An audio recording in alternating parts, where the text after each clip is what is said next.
Por que está abatida, ó minha alma? Por que te perturbas dentro de mim? Espera em Deus, pois ainda o louvarei. A Ele, meu auxílio e Deus meu. Salmo capítulo 43, o verso 5. Eu acredito que há momentos que nós acordamos pela manhã como um dia o salmista Davi acordou. E a sua pergunta ao seu coração é: por que está abatida a minha alma? Por que te perturbas dentro de mim? Espera em Deus. Espera em Deus, porque eu ainda o louvarei. O salmista Davi acreditava no tempo do Senhor. O salmista Davi acreditava que Deus, em algum momento da sua vida, iria intervir ao seu favor. Ele precisava simplesmente confiar no Senhor, colocar nas mãos do grande Eu Sou, e Ele iria solucionar todos os seus problemas, todas as suas questões. É o que eu e você temos que fazer hoje. Eu não sei se nessa manhã estou falando para alguém que tem passado por momentos de lutas, momentos de dificuldades. Coloca nas mãos de Deus, confia nele. Você ainda vai louvar, porque Deus é grandioso, Deus é poderoso. Ele vai te conceder a vitória, tenha certeza disso. Nós, nessa manhã, estaremos dando continuidade ao estudo do livro de Levíticos. Por isso que, nesse momento, eu quero convidar você a ter nas mãos o livro de Levíticos, capítulo 2, o verso 1. Quando alguma pessoa fizer oferta de manjares ao Senhor, a sua oferta será de flor de farinha. Nela deitará azeite e sobre ela porá incenso. Quero me deter inicialmente aqui a respeito do nome do livro de Levítico, que esse nome provém da Septuaginta grega, que muitas vezes quando nós lemos o termo Levítico, nós imaginamos que esse livro foi escrito diretamente para a tribo de Levi. Não foi. Na verdade, ele foi destinado aos sacerdotes que vieram da tribo de Levi, da tribo de Arão. Mas a mensagem é voltada para os rituais que os sacerdotes deveriam executar diante de Deus dentro do santuário. Eram os sacerdotes que tinham a responsabilidade nas mãos de interceder e de oferecer a Deus os sacrifícios que eles estariam apresentando como oferta de manjares, ofertas queimadas e as primícias diante de Deus. Era a responsabilidade desse sacerdócio e, de fato, ministrava diante do Senhor. Já o título levita, em hebraico, que é vaquira, ele significa um chamado de Deus. É o que nós vemos lá no capítulo 1, verso 1 do livro de Levíticos, quando Deus chama Moisés para que ele entre na tenda da congregação, onde Deus faz um chamado específico a Moisés para que ele possa receber de Deus uma mensagem e comunicar ao seu povo. Porque muitas vezes você pode observar, e quando nós olhamos para o Pentateuco, que são os 5 livros escritos por Moisés, os 5 primeiros livros da Bíblia, o livro de Levíticos é o livro menos apreciado. Mas se você olhar de fato e de verdade, você verá que a parte da Bíblia onde mais Deus está falando com o seu povo é o livro de Levíticos. Porque é um chamado de Deus a Moisés a entrar na tenda da congregação, e é o que Deus está comunicando a Moisés, é o que Moisés escreve e leva para comunicar ao seu povo. Você pode ver no capítulo 1, o verso 2, o destino do conteúdo escrito por Moisés era de fato a nação de Israel.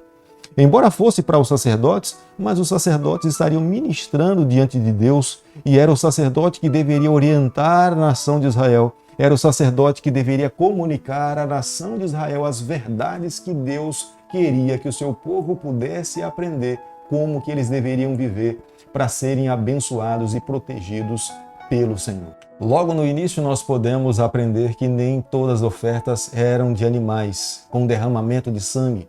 Muitas ofertas eram de manjares, ofertas de manjares assados e ofertas das primícias. Nós podemos aprender aqui que as ofertas de flor de farinha deveriam ser da melhor qualidade possível. As ofertas de manjares eram o que de fato era o conteúdo que era colocado dentro da oferta de manjares. Uma quantidade de flor de farinha. A flor de farinha representava a união do divino com o humano. Era o resultado da bênção de Deus para um ser humano ou para uma nação. Era a resposta de um coração agradecido que tinha recebido de Deus a colheita e agora, como resultado dessa vasta colheita que ele tinha recebido, ele levava para o santuário uma parte dessa flor de farinha com o nome oferta de manjares e apresentava para Deus o melhor da sua colheita. O melhor que Deus tinha lhe ofertado, ele agora estava devolvendo para o Senhor. É por isso que Deus pedia, como acontecia com os animais, no sacrifício dos animais, o cordeiro deveria ser sem defeito. Os frutos da terra deveriam ser oferecidos de uma forma sem defeito. Era resultado do divino com o humano, mas o coração agradecido por todas as bênçãos recebidas do Senhor, ele de fato iria oferecer para Deus o que ele tinha recebido de melhor. Eu acredito que hoje, nos dias em que nós estamos vivendo, é por isso que a mensagem do livro de Levítico é para os dias que nós estamos vivendo. Nós recebemos de Deus as bênçãos dos dons e talentos que Ele coloca na vida de todo cristão. A Bíblia é muito enfática em nos afirmar que é o Espírito Santo que destina os dons a cada um de nós. Não existe nenhuma pessoa nessa terra que viva dentro da comunidade cristã que não tenha recebido de Deus nenhum dom, nenhum talento. Embora os dons são diferentes, Deus distribui de acordo com o que Ele de fato lhe apraz, mas para o benefício do crescimento do corpo de Cristo, para que cada um de nós possamos trabalhar e servir ao Senhor. Mas quando nós devolvemos a Deus como resposta de uma gratidão, nós precisamos ofertar para Deus o que há de melhor. Como resultado de já ter abençoado a nossa vida, como resultado de já ter abençoado uma comunidade e como resultado de já ter abençoado muitas outras vidas. Mas quando nós recebemos um dom, um talento de Deus, nós precisamos, junto com Deus, clamar a Ele para que esse dom se aperfeiçoe a cada dia. É um trabalho humano com o divino, divino com o humano. É Deus trabalhando na vida de um ser humano a cada dia para que esse dom se aperfeiçoe para a honra e glória do nome dEle. Não é para a glória do homem, mas para a glória do nome divino, para que o reino do Senhor avance nessa terra. Tendo como esse objetivo, você verá e você terá certeza que a mão de Deus estará sobre a vida do seu povo, como esteve com o povo de Israel no tempo do santuário. As ofertas e manjares, o que sobrava depois de ter oferecido para Deus sobre o altar, deveria ficar para Arão e os seus filhos. Era oferta santíssima. Eles não poderiam levar para casa. O que eles deveriam fazer era comer dentro do santuário. Eles não poderiam comer fora das dependências do santuário. A Bíblia, no livro de Levíticos, capítulo 2, o verso 3, diz o seguinte: o que ficar da oferta de manjares será de Arão e de seus filhos. É coisa santíssima das ofertas queimadas ao Senhor. Eles só poderiam comer do que de fato era oferecido para Deus dentro do santuário, porque de fato era um ambiente separado para adoração ao Senhor. Se eles comessem fora do santuário, eles não estariam comendo com o objetivo de adoração ao Senhor, mas estariam com o objetivo de alimentar-se a si mesmo. Por isso que deveria ser comido dentro do santuário. Entenda que era uma representação do que de fato representa a pessoa de Jesus Cristo para cada um de nós. Todas as ofertas deveriam ser oferecidas para Deus com sal. Não deveria conter fermento. O fermento tem uma representação de pecado. Portanto, se o pão e o manjar representavam a pessoa de Cristo, em Jesus, em momento algum, o pecado teve habitação.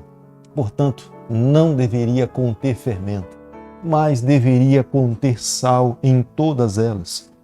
Porque o sal tem um papel de preservar. O sal, em algumas culturas antigas, eles serviam como remédio, curava. O sal restaura. O sal dá sabor. O sal penetra num corpo de um objeto para que possa conservar aquele objeto.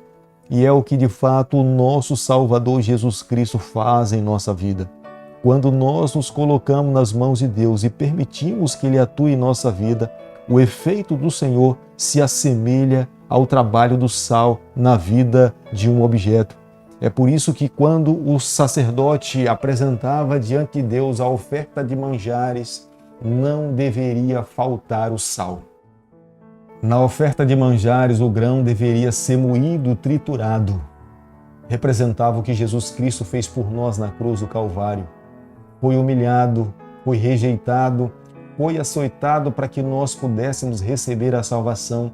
Da mesma forma, a oferta de manjares, o grão deveria ser moído, triturado, pisado, como representação do que de fato aconteceu com Jesus Cristo, para que nós pudéssemos ter o direito da vida eterna.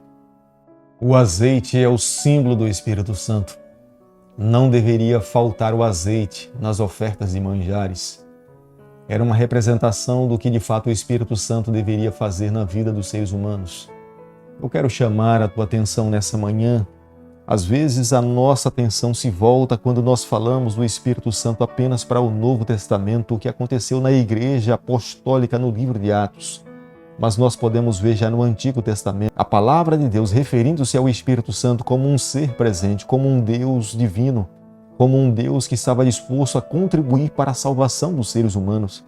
Ele estava presente dentro do santuário, ele estava ali a ministrar diante de Deus para a salvação de pecadores. Creia, nos dias em que nós estamos vivendo, uma vida sem a presença do Espírito Santo é uma vida que não tem sentido.